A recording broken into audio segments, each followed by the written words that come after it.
এই স্বাধীনতা যুদ্ধে যারা শহীদ হয়েছেন তাদের প্রতি আমাদের গভীর শ্রদ্ধা নিবেদন করছি এবং একই সঙ্গে বাংলাদেশের মানুষ, অগণিত মানুষ যারা শহীদ হয়েছিলেন, কষ্ট ভোগ করেছেন, আহত হয়েছেন, পঙ্গু হয়েছেন, তাদের প্রতি আমাদের শ্রদ্ধা জানাচ্ছি বাংলাদেশ জাতীয় দলের পক্ষ থেকে।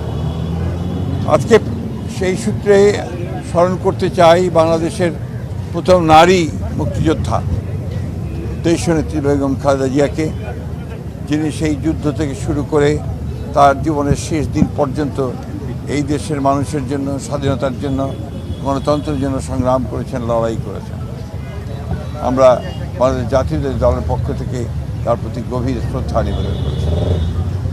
আজকে সম্পূর্ণ একটু ভিন্ন প্রেক্ষাপটে আমরা এই স্বাধীনতা দিবস আজকে উদযাপন করতে চলেছি। দীর্ঘ 15-16 বছর ফ্যাসিস্টের যাতাকালে বাংলাদেশে যখন গণতন্ত্র ধ্বংস হয়ে গিয়েছিল, স্বাধীনতা বিপন্ন হয়ে পড়েছিল, তখন বাংলাদেশ জাতীয়তাবাদী দল জনগণকে সঙ্গে নিয়ে লড়াই করেছে, সংগ্রাম করেছে।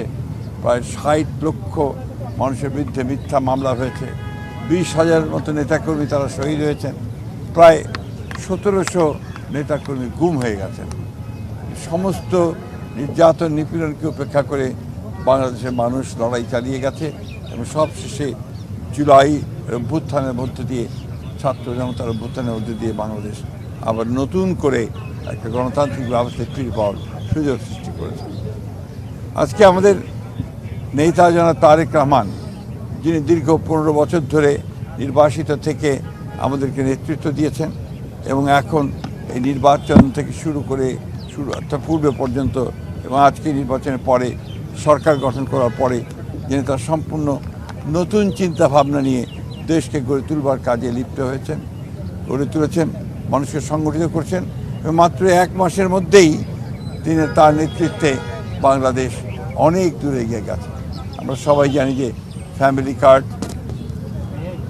কৃষক কার্ড হবে, খাল খনন কর্মসূচি, কৃষকদের সুদ মকুব, সব মিলিয়ে এবং ইমাম, মুয়াজ্জিম এবং